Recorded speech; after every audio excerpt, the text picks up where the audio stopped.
kabajamtoota daawwattoota keenya qophii ana dhufu har'aatiin nama duudhaa safuu akkasumas aadaa Oromoo guddisuu keessatti waan guddaa hojjetan waa'ee argaa dhageettii seenaa Oromoo nama beekan waliin turtii kan taasifnudha.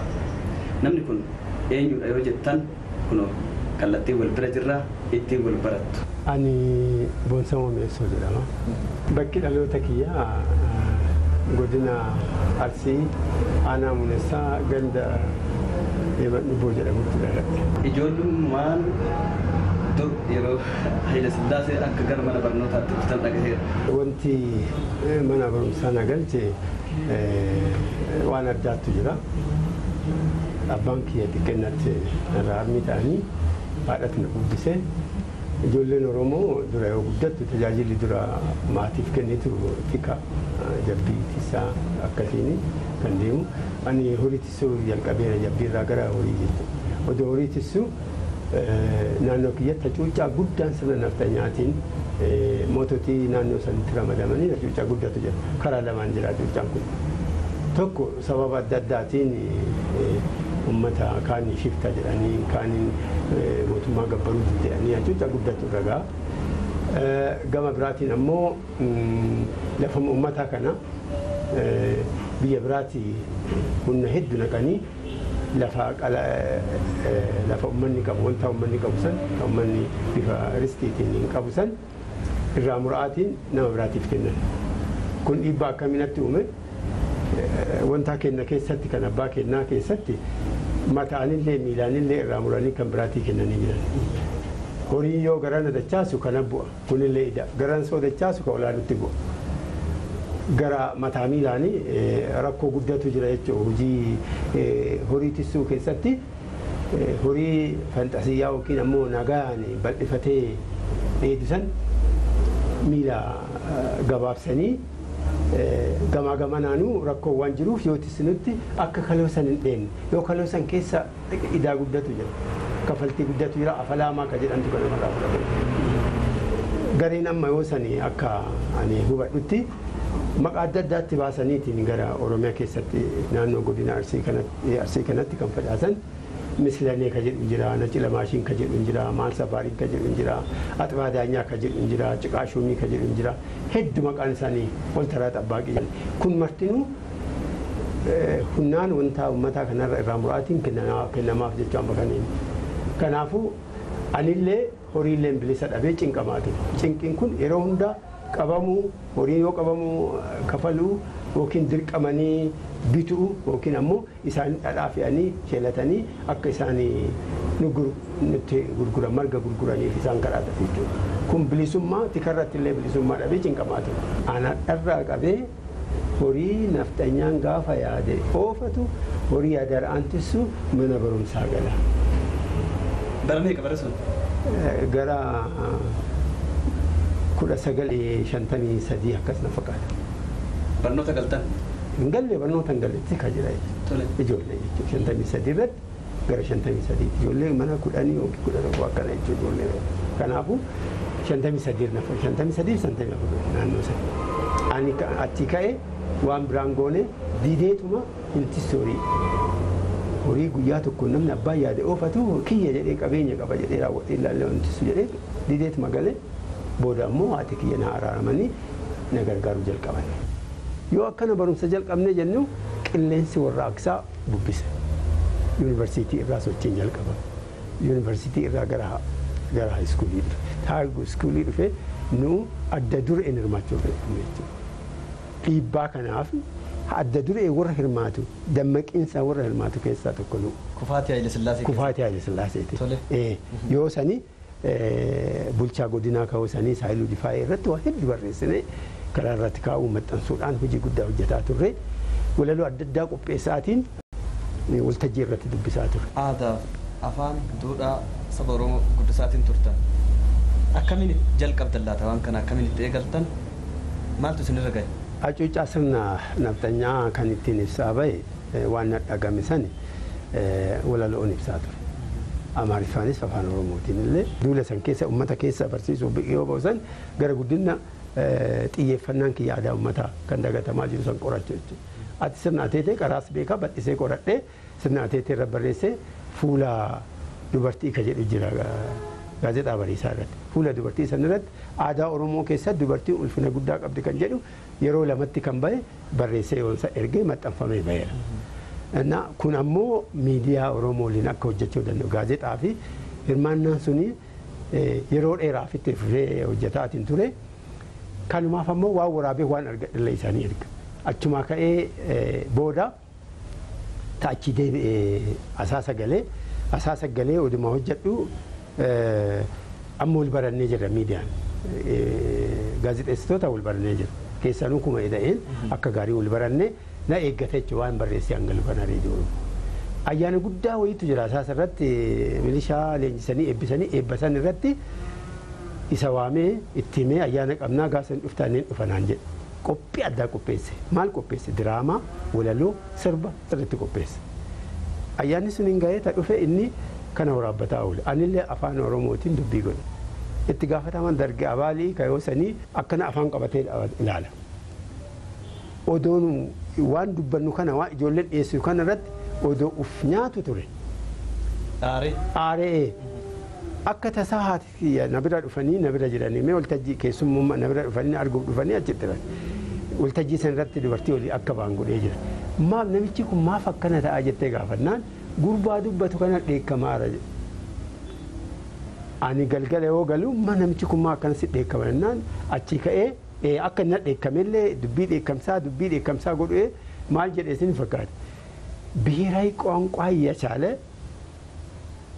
በወፍ ቋንቋ ሲያንጫጫና ሲንጫጫ ነው ዋለው ጠባብ ነው ይሰራለታለው ጀዴት ዳደታች መጥተና አቺ ቦዳ ማናይዳ የገሰንተኒ ሙርቲ ዱአለ ስንከነ ሰኒን ቦዳ ገልገለና ሂስ ከጀዳንቱ ያው ጨፖ ራፉ ዮጋ ፈተን ዱይ አርገመኒ ተወና ጀለውሉ ቀባ ዲፖ ባኒ ሳቤካ ነምኒ ኩኒ አኩማ ካወኒ አመለም ከሰኑ ደንዳ ከናፉ ይደሙ ቀባ ጀዴ ዳደት ከዳተኒ ደደበኒ ይሰ ጉያ ሸሞጃ ቦዳት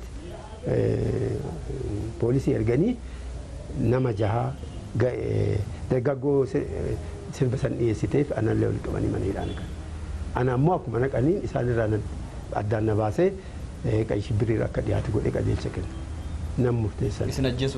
Qayshibbirii akka dhiyaatu ani qayshibbirii dhiyaatee galgala gurbaan achirratti murteesse sun qayshibbirii keessa jiru sun nama gaafsan na bira jiru Gaddafuu Hayilamaariyaam jedhan hizbi dirjiitii guddaa gizaa'ii ጽሕፈት ቤት inni kun ammoo ka godinaati wal beekan. Addaan qayshibbirii irratti yookiin goolii diimaa irratti maal murteessitan jedhanii akkuma nama wal beeku kun godina irratti itti gaafatama kun awraajjarra itti gaafatama. Wal gaafannaan risaan tokko giddiin gurbaa tokko irratti ni murtee goonsamu du'anii sin yaabo'an afaan Oromoo dubbachuuf afaan Oromoo jechuun dhiphoo nama taasisa afaan simbiraa ka jedhamu afaan Oromooti ani akka malee namni achi jiru kan mufatin hin jiru. Sababa kanaaf akkamitti afaan Oromoo dubbateef du'a jedhee gurbaan dheekkamnaan namichi gowwaa hin jijjiirraa hin sobnaa dhimmi isaa qoratamu jenna tasgabbaa jedhanii akkasuma wal qoodanii dhimmi isaa akka qoratamu jedhanii iyyannoo dhiyeessanii kadhatan dhaga'ee haa qoratamu jedhu. Yoo zuwaa dugdaa garee eessa hojjate zuwaa dugdaa fi hasaasa'e. Zuwaa dugdaa dhaqaa jedhan zuwaa dugdaa yoo dhaqan uummanni nama ija nu godhe nama nu barsiise nama callaa akka guddan ijoolleen kenna akka baratu godhe nama ijaa gurra nu godhee raawwatee nu ijaare badii waan inni hojjete nu himaa hojjettan waan gaarii isin himna malee badii inni hojjete hin beeknu jedhan. Yoo gara asaasaa dhufan ammoo ammallee gareen sun saalfatee ta'ichi achi waan kana baay'ee itti dhagahame waan uummata sanii an hojjedhe hunda itti himaa turan. Aaranii dacha'anii gareen sun deebi'ee yoo gara asaasaa dhufu ammoo uummanni san caalaa itti hima waan ta'eef guyyaa isaa waan dhaga'eef amma ijoollee gabaabduu gara garaa guuratanii yakka namtolchee babarreessanii maal hojjetaa ture kan jedhu ragaa sobaatiin mana murtiititti akka dhiyaadhuu fi ragaa wal qabatanii maqaa kiyya mana murtii waraanaa yookiin xorfirbeetii erganii yoo erganii jedhan jette namni asitti ilaallamu jedhee qajeelchatti kennee gara mana murtii godinaatitti gad erge manni murtii godinaa ijoollee san qabanii yoo fidan odoo akkanatti jirru maalii torchitu jira jechuudha. Nama 8 nu filanii maamriyaa poolisii maamriyaa Asallaatitti nu torchaa turan. Torchii yeroo duraatiin takka torchame yeroo lammaffaa irratti dhaga'ee jira karaa. Ani mana murtii dhiyaachuu dhaga'eera. Maqaan kiyya gara sadarbu.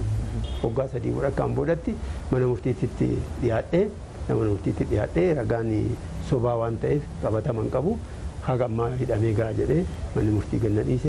Egaa obbo Gonsamoo nama aadaatis seenaa dheeraa qabus aadaan isiniif maali? Aadaan anaa fi dhiiga namni dhiiga malee hin dhalatu akkasumas aadaanis dhiiga namaa. Aadaan anaaf bifa namni bifa qaba bifa sanii waamama magaala diimaa jedhama. Aadaan anaaf bifa anaaf dhiiga aadaan anaaf ammoo eenyummaa kiyya jechuudha. Aadaan bifa kanaan hiikuu danda'a jechuudha. Aadaan hiika bal'aa qaba garuu aadaan calanqee uummataa saba tokko waan ta'eef anillee ammoo akka aadaan qaama kiyyaatitti yaada kiyyaatitti gochaa jechaanuu waan yeroo hundaayyuu na biraan hafne jedheetiin yaada bakka jiruttis bakka ooluttis. Akkamiin mee gara kunuunsa aadaa fi aartii kanatti dhuftan laata? Hacuuccaa sirna naftanyaa kan ittiin ibsaa bahe waan dhagame sani walaloon ibsaa ture. Amaariffaanis afaan Oromootiin illee barreessaa waltajjii adda addaa irratti akkuma duratti dubbise ibsaa ture. Kana odoo jiru carraa duulaa saniin uummata bal'aa keessa seenuu carraa argadhee aanaa Zuwaayii Gudaatitti duula barumsaa saniif misooma barumsaa saniif seene gaafsan irraa qabee diraamaa abbootiin lafaa akkamitti akka ciisanyaa miidhaa itti turan san diraamaa san ijoollee yuunivarsiitii waliin diraamaa uumee agarsiisaa ture. Lammaffaa ammoo walaloo adda addaatiin uummata kakaasaa ture. Barumsa bu'uuraa barsiifnaa carraan duraa uummata kan barsiifnu ijoolleen hin baratu dubartiin adda baratu ga'eessuun adda baratu. Ijoollee faarulee adda addaa qopheessee fi ijoollee mana barumsaa keessatti fedhii barumsaa akka horattuuf eenyummaa ofiillee akka beektu faaruleedhaan faaruun barsiisaa ture. Faaruu san keessaa takkaa lama yoo seeme. Qabxanii waan sagaleedhaan jira? Sagaleedhaan isin himuu danda'a. Sagalee keessanii? Sagalee kiyyaan isin himuu danda'a. Horii callaati sun duuban nu hambisee dubbifnee katabuu kunoo waan usisee. Horii callaati sun duuban nu hambisee dubbifnee katabuun kunoo waan usisee. Kabarate hunduu ijaan argaa mataan duwwaa jiru qileen nama darba. Horii callaati sun duuban nu hambisee dubbifnee katabuun kunoo waan usisee. Kun ijoollee amma akka gaariitti na kakaasuuf ijoollee haftellee akka gara mana barumsa bu'uuraa dhuftu godhe. Kabira ammoo haluun tennan baane taadina nu nyaate yoo maroo Itoophiyaan biyya teenna taate nugusaamii waaqaa kadhadhaa jedhanii osoo kadhannuyyuu baay'ee nu miidhanii. Haluun tennan baane taadina nu nyaate yoo maroo Itoophiyaan biyya teenna taate uummanni yoo san lafa harka masaafinti bokaaninti jiru san deeffatee biyyi ta'uu fi ta'uu hirbii isaa kan gadhaabate labsii lafaa san irratti kana booda jechuudha. Akka hawaasni ijoollee barsiifatullee yeroo marka jirtan waan ittiin jajjabeessaa turtantu jira jedhan mee akkam laata wanti sun? Wanta guddaa achi keessatti yaadadhu keessaa tokko daa'immanii gara guddina horiittisiti. Karaa deemutti anama achii ka'ee gara qarsaa yoo dhufu karaa irratti wanti allaalu wanti an argu hundinuu ka'umsa naa ta'a walaloof diraamaan sirbaan dhiyeessa. Waan ijoollee karaa irratti deemu yoo gara hasaasaa dhiyaadhee jedhu gadabiin keessatti odoo deemu midhaan garanaan faca'e daa'imni jidduu kanatti horiitissa. Yoo inni gara deebisu garanaan nyaata. Yoo inni gara deebisu garanaan nyaata. Fagoo abaaraa lallaba abbaan hin dhagaa. Fiigee dhufeeti ana biratti akka malee tume daa'ima sana. Daa'imni garan deebisu midhaan garan deebisu daangaa ittisa daangaa gamaa gamanatti irraa qabee ka'eeti waan godhu hin qabne maaf akkanatti humta daa'ima rakkooma isin uumtanii lafa horii addatti nan bifnee daa'ima akka namaa jedhee raawwatee natti dhagame.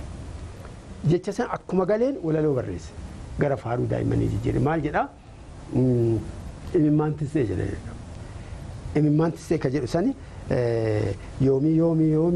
yoomiin tikaa baana dubbifnee katabnee yoomiin nama taana yaada tikaa qabna eessaan nu bariiti yaadati kaa qabna eessaan nu bariiti taganama nyaannee hin aduun nutti dhiiti yoomiin tanaa baana dubbifnee katabnee yoomiin nama taana abaarsi kafana uleen nu dhiyana abaarsi kafana uleen nu dhiyana eessaan nama taana yeroo ija tana kan jedhu walaloo waan daa'immanirra ga'u kana haala gaariin barreessee ijoollee leenjisee waltajjii guddaa irratti erga dhiyeesseen booda reediyoo xaabiyaa qophii afaan oromooti erge Girmaa Xilawunii kan jedhamtu jira wasan amman jiru isaaf kenne qophii daa'immaniiti bara dheeraa ittiin banataa ture yoomita rakkoolee jiran hunda baradhu ka jedhu nisi qabne walaloo barreesse jira hoolaa tana qalannee nyaanna osoo nyaanne du'u mannaa odoon duune nyaachuu yoo san taati fayyaa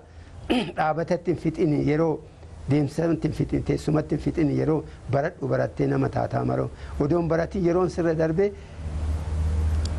tamaroo raratu akka hin taane erbee kan barate cufaa laale kaanii olii kan barate gaarii mee akka jiru garii mee akka jiru laale dhaqqabuun nin dhibaa takka duubatti amnaan gaabbiteen dhaqqabdu yeroon sirra lufnaan kan jedhuun baradhu ka jedhuun haala addaatiin walaloo kana qopheessee waltajjii adda addaa irratti ijoolleen akkuma jiruun garagalanii gara mana barumsaa galan. Kitaaba barreessan irrallee jira walaloon hoolaa tana qalallee. Jechi sun jechi. Mee jedhaati jecha baay'ee ulfaatu arraf qareeyyiidhas jechi sun. Akkuma jalqaba kitaabaa kiyya irratti illee kaa'ee jechuudha. Kuusaa yoo sanii kitaabni kun amma madaala sammuu wanti jedheef waa lamaaf. Sammuun namaa barumsaan madaalamti jechuudha. Sammuun namaa ka hojjettuuf tan hojjetin laaftuu dadhabuun barumsaan yookiin kitaabaan jechuudha. Barumsaan madaalamti. Gaafiin madaalamti. Beekumsaan madaalamti. Kanaafuu beekumsa xabboo filadhee hibboo fi tapha ijoollee kan jedhuu fi duudhaa lamaa itti da'ee. Duudhaan lamaa maali? Tokko dhaa Oromoo. Lammaffaa ammoo moggaasa gadaa naannoo yeroo hunda ijoolleen yoo waajjira aadaa turizimii hojjamu gadaanni Oromoo maal jedha Kaarsii maal jedha ka maal jedha naan jedhaa turan. Kanaafuu bifa kanaani jecha jalqabaa kana amma dubbise kana kayyoosanii hoolaa tana qalannee nyaannaa osoo nyaanne du'u mannaa odoon duune nyaachuu wayya kan jedhu kun akka mammaakaatti dhaamsa jedhee kaa'e. Maaliif aadaan keenya odoo nu jirru eenyummaan keenya odoo nu jirru odoo jaarsonni jiran odoo nu jirru barreeffamuu qabanii jaarsota waliin du'uun qabanii gochaa jechaallee nu jalaa du'aa jiranii nu barreessuu qabna kan jedhuudhaan walaloo kana jalqabe walaloo kanaan jalqabe martinuu gahee isaa akka bahu jedhee gahee isaa akka qabu aadaa duudhaa keenya irratti kan bara dheeraa dhukatee du'ee hafe kana kaasuudhaaf nu martinuu duula isaa godhuu qabna jechuudha waan du'aa jiru waan ol hin baane uummata biraan gahe barreeffamaan bifa adda addaatiin kitaabaan diraamaan fiilmiin sirbaan gara uummata biraan gahuu qabna kan jedhuun kitaaba kana keessatti. Amma asirratti kitaaba kanarratti urjiitu jira gubbaarra samiirra urjii jira odaan lafarra jira dachii magariituu irra eegasi manatu jira. As keessatti amma daa'imman ibidda bira ta'an asiin shamarrantu jira asiin warra dhiiraatu jira asiin horii dallaa jiru jira maal agarsiisa laata inni kun? Kun wanti agarsiisu akkuma argitan kana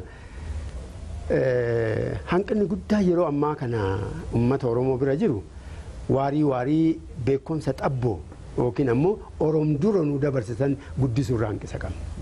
Waan san irra deebinee haaromsuu irratti isa deebinee hammayyeessuu irratti isa deebinee itti fayyadamuu irraa hanqina waan qabnuuf kanaafuu waarii akka durii sanitti hangafni abbaan akaakayyuun ijoollee ofii waarii barsiisuu qaba.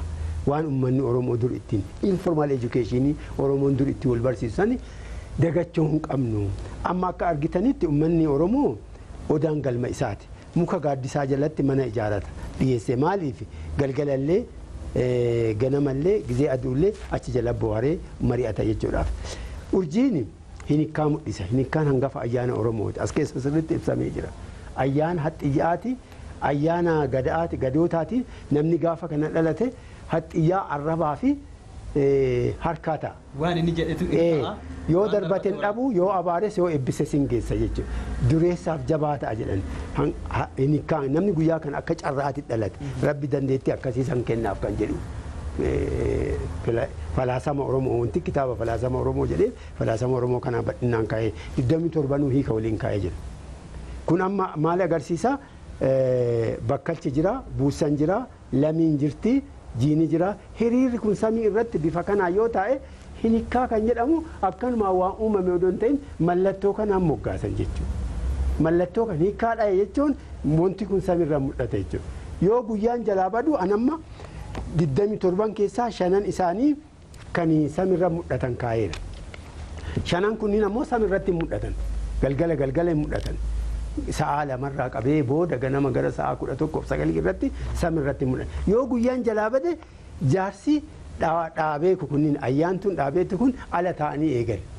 Yoo guyyaan jalaa bade yoo amanuu baatan cidhaaf, du'aaf, fuudhaaf, godaansaaf, yaa'aaf murtii guddoo takka kennu ayyaana kana laakkata. Kana laakkatan malee ittiin seenan waan ta'eef adhi maali sonsa wallaalaan sonsa qalata. Maa gaddiitaa akka nama sonsa dhalate namni sonsa dhalate yeroo hunda waan gaariillee hojjete waan yaraallee hojjete waan gaariillee hojjete gadduun isan dhiisu jechuudha. Horiinuu guyyaa sayyoo dhalate horii biraa daafee gaddaan qeeggala jechuudha. Hookii nama nyaate hookii horii biraa nyaate hookii idaa wayii galcha isarra wallolanii nyaatame rakkoo galcha jechuudha. Kanaaf hin faladan. Kanaafuu hinikkaan sonsi hinikka aana. Kanniin samiirra laalee guyyaa sirreeffatan jechuudha. Algaajima argu algaajimaa yoo arge jechuudha. Algaajimni mallattoon algaajimaa ayyaana leencaa ayyaana kormaa akka jedhan jiini buusan jala gala gaafsan. Bakkalchi as baya lamiin duuba hafte. Tuuttoo kana jalatti humna tana akkana tuuchite jalatti ayyaana leencaa jedhanii manguddoonni Arsii bifa kanaan hiikan jechuudha. Bifa kanaan hiikan. 27 hiika mataa isaanii qaban. 5 kunniin ammoo galgala ija duwwaadhaan argamuu kan danda'an. Kuwwan illee argama garuu isaanii meeshaa kanaan laalan waan hin qabneef argamuu hin danda'an. Jaarsonni gariin teessisanii jiru himanii jiru yaadannoo kanallee qabadhee jiru. Asaasatti yeroo haayiskuulii barsiisaatiin turtan manuma barumsaa gooba yookaan ammoo adda babayii bakka gaafa murtiin du'aa isinii kenname san irratti waa dubbisaa turtan sanitti deebitanii barsiiftaniidhaan aadaa sanchitti guddisaa turtaniidhaan achirra jalqabdan jedhanii waan kana mee bal'inaan nu ibsaa. Biidhaa rabbina deebise jedheetiin yaada jiruu kee keessa waan itti gammadu keessaa isa tokko gooba gaafa afaan Oromoo artii Oromoo waltajjii irra dhiyeessu irraa na hidhan san achirratti iskuuliin ijaarame gara godina Baalee ka'uu saniitti gara Arsiititti yoo jijjiiramu muuni sagalii odoo qabu didee asaasa nagalchaa jedhee kan galeefillee gooba sanii manni barumsaa ijaaramuuf achitti barsiisa jedheetiin waan ni yadheef akkasuma carraa argadhee gara asaasa ramadamee asaasaan galee asaasaan tagalee iskuulii na ramadanii kutaa 9-12 akka barsiisu achitti akkuma beekamu rabbi sajaa'ati hojjette addunyaaf akka irratti illee waan gaarii hojjette rabbi akkasii deebisu amantii guddaan itti uumeera wanti kun goobuma afaan Oromoo dubbadhee fitti dhame san irratti afaan Oromoo aadaa Oromoo akka guddisu rabbi carraa akkasii naa uume. Kanaafuu halkanii guyyaa of qusannoo malee yeroon maali namni kun maaf akkana of muru ara suuta deemi katanaan dura luftee si gahaa si hidhanii naan jedhaati hiriyoonni kiyya na gorsaatu ani of qusannoo malee hojjedhe jechuudha. Maal hojjettan tokko barumsa haala gaariidhaan bifa adda addaatiin qopheessaa waan beekus biiroo barnootaa wajjin walqunnamaa kutaa 9-12 san barsiisaatiin ture. Yeroo duraati achuma baruma san kutaan jalqabame haayiskuulii irratti akka barsiifamullee. Mana barumsaa san yooma san gumii dhaabee gumii dagaagina aadaa afaan Oromoo dhaabee godambaa ijaaree godambaa sanii meeshaalee aadaa walitti qabee barreeffama afoola adda addaa duudhaalee adda addaa aadaa adda addaa bifa hojiman eetiin kennaa barattoonni illee akka walitti qaban godhee mana barumsaa san keessatti manni barumsaa sun akka aadaa gurguraa'u godhee jira. Kana keessaa wanti gurguddaan hojjedhe keessaa waa lama ibsuu barbaada. Tokko biilboordii gumii qarshii guursisee biilboordii ateeteen suuraa ateetee guddaa hojjechiisee dhiltee dhinnaa kan jedhu seensaa gara mana barumsaa seenan irratti kaa'ee muramte ka jedhu abbaa gadaa biilboordii guddaa irratti afoo mana barumsaa keessatti isa murtii kennu kaa'ee qondaala booraa yaabbatee cokoo qabatee qororoo fi hirboora godhatee dhaabatu mana barumsaa keessatti akkanumatti sammuu Oromoo kan amma kitaabarra jiru kan yoo san bal'isee 27 hiika waliin achi keessatti kaa'ee manni barumsaa guutumaan guututti muuzeemii fakkaata wasan achi keessatti jechuudha. Muuxannoo kana fudhachuuf godina Arsii irraa barsiisonni yeroo duraatiif achi dhufanii dinqisiifatanii muuxannoo sun akka godina keessatti warra ollaatiin kan Baalee fi Arsii keessatti illee akka babal'atu godhame mana barumsaa keessatti akkas hojjetamuu qaba jedhame. Kanaan alatti illee muuzeemii san keessatti qoloo bitee keesseenii hodhisiisee gonfaa Sidaama dhaqee bitee kadhoo hojjisiisee achumatti dubartii hiyyeetti wayii gabaa keessa qodaa saamsitu waame kadhoo akka naahan daartu godhee sukkuumsiisee kadhoo isa itti uwwisee guftaatti godhee kadhoo saniin qoloo saniif keesseenii sanii mucattiin takkattiin sansaka gaarii qabdu kaasee mana footoo keessatti kaa'ame. Bobbocanii. Suuraan suni. Uffatuma itti uffistanii suuraa. Uffatuma itti suuraa kaa'ame. Suuraan sun ammoo mana barumsaa mana footoo keessa akka taa'u godhame. Kanaaf uummanni nama Ameerikaa qabu hundinuu nu ergise kana uffannee kaanee isaanii ergina inni rakkisaa ture.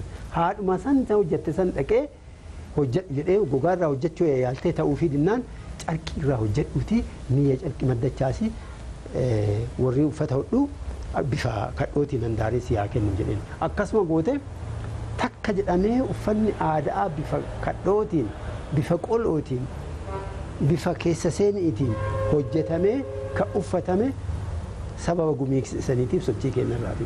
Achiin boodatti ammoo wanti akka boraatii, wanti akka xuunxoo, wanti akka mooqaa kunniin wanti akka qorii hojjetamuu jalqabe.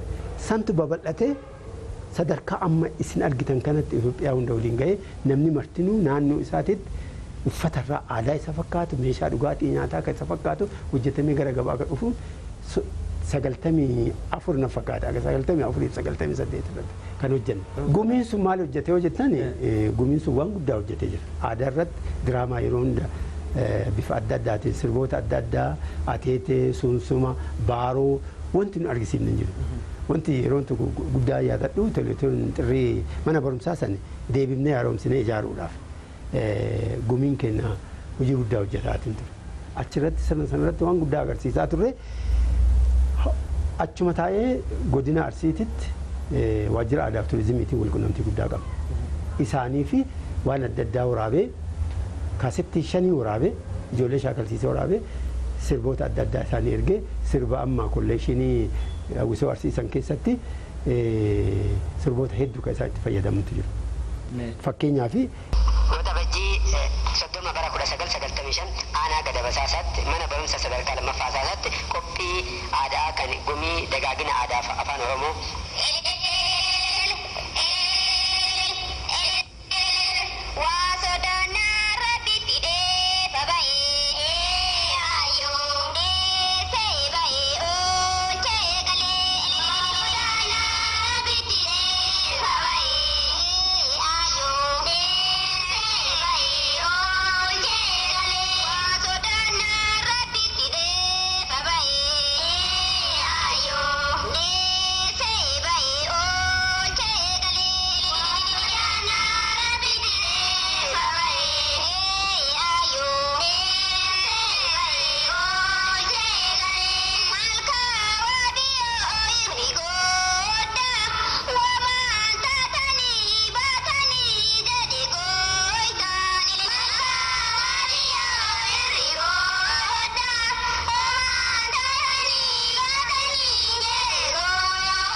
Ateeteen tun ateetee maaliiti laata?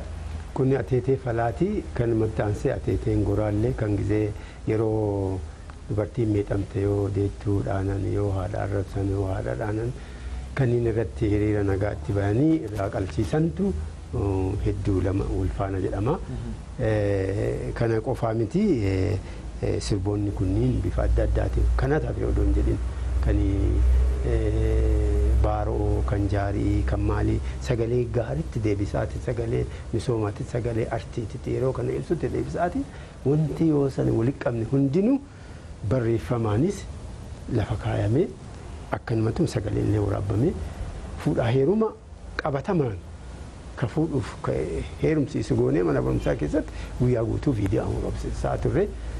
Fakkeenyaaf wanti yaadadhu miseensa keessan kan ta'e Abiyyi Huseen nama fuudhu gaafsan jechuudha bira barataa kiyya ture ka fuudhu isa jechuudha. Taa'imtuun dada amma maqaa dagadhee waan walitti qabne san hunda gara qabatamaatiin uummata biraan ga'uuf yaalli ni goone xiqqaa miti. Ateeteewwan jiran kana keessaa ateeteen asaraa isii takka. Mee maali laata ateeteen asaraa tun? Sa'a namni akka horuu danda'u, akka ilma dhabe ilma akka argachuu danda'u.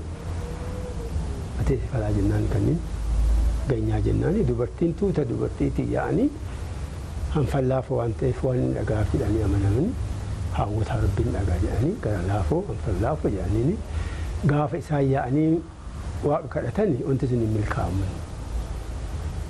Akka malee kabajaan guddaan dubartiin sirna gadaa keessa kan kennamuuf tokko. Ateetee falaa jennu kan biraa ammoo horii faluu ateetee loonitti jira. Deettuu faluu ateetee deettuu jenna yookiin facaafata godhatanu dirra horiitti dhibaafatanii faaximuu kunniiniif kan kanneen fakkaatan ateetee falaa jenna.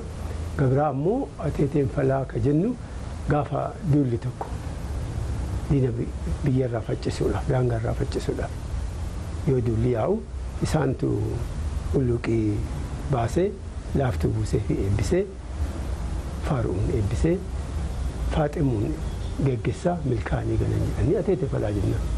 Namoota milkaa'ina keessan keessatti durirraa kaasee hagarra isin cinaa dhaabbatanii isin deeggaran ka galateeffachuu barbaadan si jiraatu asuma carraa isin kennee gara xumuraatti deema.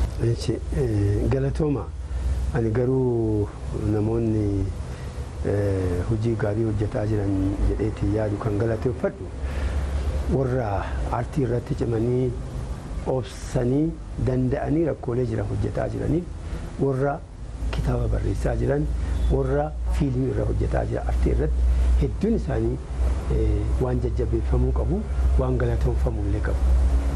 Gara dhuunfaa kiyyaa as deebi'e ammoo hadha nama kana ta'ee kan dubbataa jiru guddaan rabbiin biratti ammoo uummanni kiyya 2007tti dhibee onnee hamaa fi dhibee sukkaaraatiin qabamee ana afaan boollaa ga'ee waliif birmatee bulchiinsi magaalaa bulchiinsi godinaa kan aanaa hawwisoon shaasheetiif simbirtuu barii faarulee adda addaa uumuudhaan odoo jiru naa bu'anii boochisanii qarshii guddaa walitti qabanii biyya alaa deemee Taayilaanditti Baankookitti akka yaalamee galu gargaarsa guddaanaa godhanii jiru.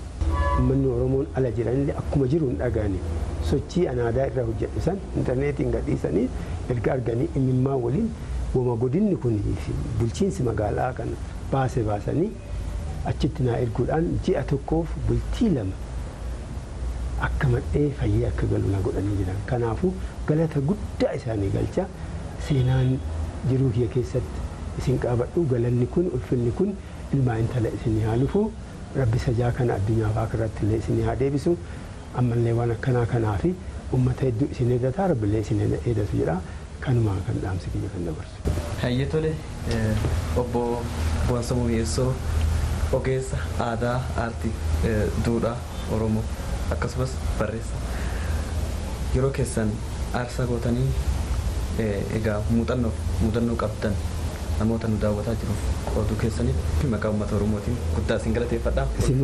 Isinillee ulfaadhaa bakka jirrutti dhuftanii nu qaabachuu keessaniif nu yaadachuu keessaniif ammallee ulfaadhaa guddadhaa jenna. Kaleessarraayyuu qabee bara dheeraa waliin isin miidiyaa Oromoo waliin hojjetaa ture. Jecha lama wayii jedhaa ture bifa cigootiin cigoo kanallee yaalaan mandubbe yeroo biraa walitti deebina. Hundaanuu jettanii nool ola seenii baalee diida isin haa jaalata akka Sheek Huseenii kan jedhu. Sheek Huseenii baalee diidaatu jaalata gummaa cimmatu jaalata. Kun jechuun maali hiikni isaa baalee akka Sheek Huseenii Sheek Huseen kan muudamu sanii kun ammoo Huseen kan jedhu nama afaan Oromoo irratti hojii guddaa hojjetaa ture. In jaalatama akkasii sinaa jaalatamu jedhee dhaloota keessan kana dubbadhee ture.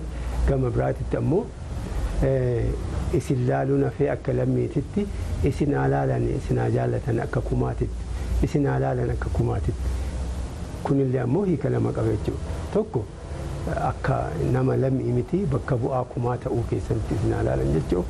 Kun ammoo akka kuma eda'eetitti ilaalan sanitti akka kuma eda'ee jaalatan sanitti isinillee jaalatan jechuudha. Dhaloota ammaa kan miidiyaa irra hojjetan kana bifa kanaan ergaa dabarsaa isinillee ulfaadhaa guddadhaa hojiin amma isin hojjettan kun guddisee ijaa gurra kenna nu gammachiisee jira duranallee akkanuma itti fufaa jennaa ijaa arrabarraa hafaa hin gufatinaa gammaduu malee mufatinaa jedhaani isiniin jedha.